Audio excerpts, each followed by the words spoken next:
கிறிஸ்துவுக்குள் பிரியமானவர்களே, கர்த்தராகிய இயேசு கிறிஸ்துவின் நாமத்திலே உங்கள் அனைவரையும் வாழ்த்துவதிலே மிகுந்த மகிழ்ச்சி அடைகிறேன்.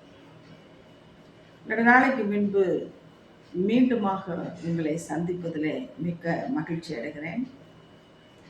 எபேசியருக்கு எழுதின நிருபம் 3வது அதிகாரம் 20வது வசனத்திலே, நாம் வேண்டிக் கொள்வதற்கும் நினைப்பதற்கும் அதிகமாய் கிரியை செய்கிற வல்லமையின்படியே செய்கிற ஆண்டவர். கிறிஸ்துவுக்குள் பிரியமானவர்களே, கர்த்தராகிய இயேசு கிறிஸ்து எப்பொழுதுமே நாம் நினைப்பதற்கும் வேண்டிக் கொள்வதற்கும் அதிகமாய் கிரியை செய்கிற ஆண்டவர்.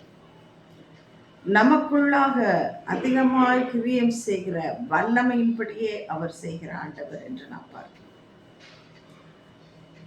ஊழியத்தின் பாதையிலே கர்த்தர் செய்த மகத்துவமான காரியங்களை உங்களிடத்திலே பகிர்ந்து கொள்ள வாஞ்சிக்கிறேன்.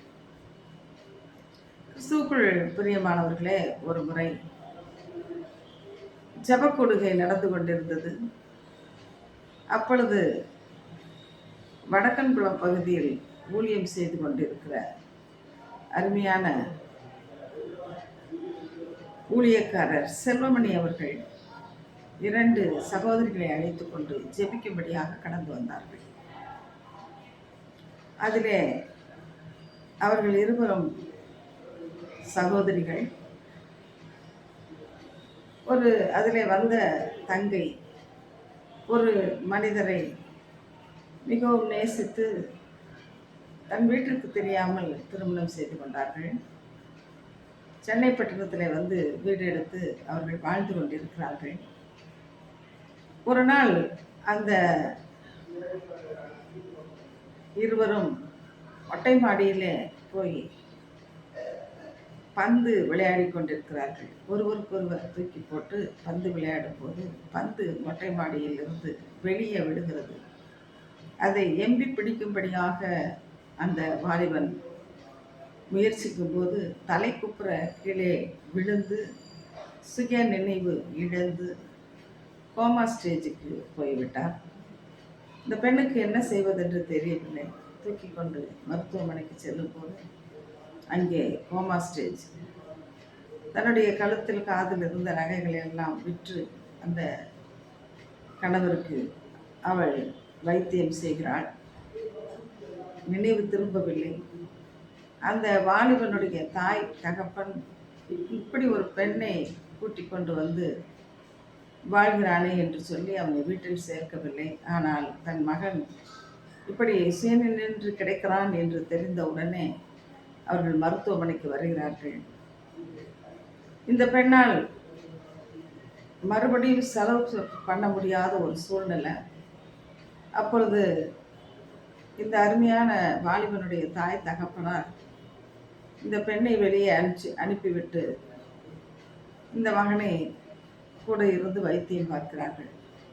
மாதங்கள் 2-3 உருண்டோடி விட்டன.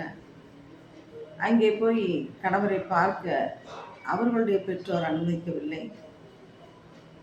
கணவனுக்கு கோமாவிலிருந்து நினைவு திரும்பினாலொழிய இவள் தன் மனைவி என்று சொன்னாலொழிய அந்த பெற்றோரும் ஏற்றுக்கொள்ள மாட்டார்கள். இப்படிப்பட்ட சூழ்நிலை. இவள் 3 மாத கர்ப்பவதியாக இருக்கிறாள். இன்றைக்கு நாங்கள் அந்த பெண்ணுடைய சகோதரி, ஊழியக்காரனாக நான் எல்லோருமாக சேர்ந்து நாங்கள் போய் அந்த மருத்துவமனையில் பார்க்க போகிறோம் என்று சொல்லி அதற்கு முன்பாக ஜெபிக்கும்படியாக வந்தார்கள். கிறிஸ்துவுக்குள் பிரியமானவர்களே, அடிமையும் ஜெபிக்க ஆரம்பித்த பொழுது ஆண்டவர் ஒரு காரியத்தை வெளிப்படுத்தினார். அந்த மகனுக்கு எதிராக செய்யப்பட்ட ஒரு விதமான செய்வனையின் காரியங்களை கர்த்தர் தன்னுடைய ஆணி கட்டாப்பட்ட கரத்தால், இந்த அற்புதமான கரத்தால் அந்த வாலிபனுடைய தலைப்பகுதியிலிருந்து அதை வெளியேற்றுகிற ஒரு காட்சியை அடிமைக்கு அதை வெளிப்படுத்தினார்.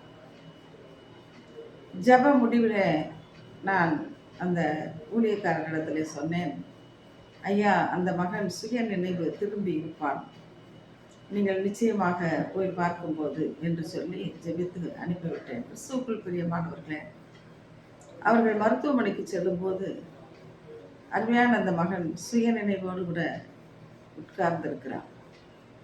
இவர்கள் உள்ளே நுழைந்த போது, அதோ என் மனைவி என்று சொல்லி அன்போடு கூட அவன் அழைத்து தன் அருகிலே அமர வைக்கிறான். இந்த ஊழியக்காரர் மிகுந்த ஆச்சரியத்தோடு கூட, இது எத்தனை மணி நேரத்தில் உங்களுக்கு இப்படி ஒரு சுயநிலை வந்தது என்று விசாரிக்கிற போது, இங்கே நாங்கள் ஜெபித்துக் கொண்டிருக்கிற வேளையிலே, கர்த்தர் அங்கே அற்புதம் செய்த வேளையிலே அப்படியான ஒரு அற்புதம் அங்கே நடந்தது என்று அறிக்கையிட்டார்கள். மறுபடியும் வந்து அவர்கள் சாட்சி பகிர்ந்தார்கள். கிறிஸ்துவுக்குள் பிரியமானவர்களே, இப்படி அடிமையினுடைய ஊழியத்தின் பாதையிலும் கூட அநேக அற்புதங்களையும் வெளிப்பாடுகளையும் ஆண்டவர் செய்திருக்கிறார். இதை ஒவ்வொன்றாக உங்களோடு கூட பகிர்ந்து கொள்ள வாஞ்சிக்கிறேன்.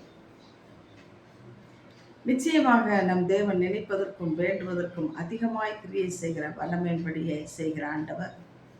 இதை உணர்ந்தவர்களாக நாமும் ஒவ்வொரு நாளும் அவரை நோக்கி ஜெபிக்கிற வேளையிலே நம்மளுடைய வாழ்க்கையில் நாம் என்ன நினைக்கிறோமோ அதை விட அதிகமாக அவர் கிரியை செய்ய போதுமானவராய் இருக்கிறார். நாம் கண்களை மூடி பரிசுத்தமான தேவனை நோக்கி பார்ப்போம். நல்ல பிதாவே, இந்த நாளிலும் நீர் செய்த மகத்துவமான காரியத்தை அடிமைக்கு கொடுத்த வெளிப்பாட்டை பகிர்ந்து கொள்ள நீர் கொடுத்த நல்ல கிருபைக்காக நன்றி. தொடர்ந்து இப்படியாக கற்றுண்ட மக்களுக்காக ஜெபிக்கும்படியான ஒரு வாஞ்சியை கொடுத்திருக்கிறீர் ஐயா. இதை பார்க்கிற கேள்விப்படுகிற மக்களுடைய வாழ்க்கையில இப்படிப்பட்ட துன்பங்கள் துயரங்கள் இருந்தால் நிச்சயமாக ஜெபிக்கிற வேலையில ஒரு பெரிய விடுதலையை கொடுக்க நீர் போதுமானவராக இருக்கிறேன். உங்களுடைய கரத்தில் அர்ப்பணிக்கிறோம். எல்லா கட்டுகளிலிருந்தும் ஒவ்வொருவருக்கும் நீர் விடுதலை கொடுத்து கொண்டிருப்பதற்காக உமக்கு நன்றி. இயேசுவின் மூலம் பிதாவே, ஆமீன். கிறிஸ்துவுக்குள் பிரியமானவர்களே, நீங்கள் என்னை தொடர்பு கொண்டு ஜெபிக்க விரும்பினால் என்னுடைய பெயர் சிஸ்டர் தெபோரா. என்னுடைய செல்ஃபோன் நம்பரை நீங்கள் குறித்து கொள்ளுங்கள். 9841-766-842. மீண்டுமாக சொல்கிறேன், 9841-766-842. கர்த்தர் உங்கள் அனைவரையும் ஆசீர்வதிப்பாராக. ஆமென்.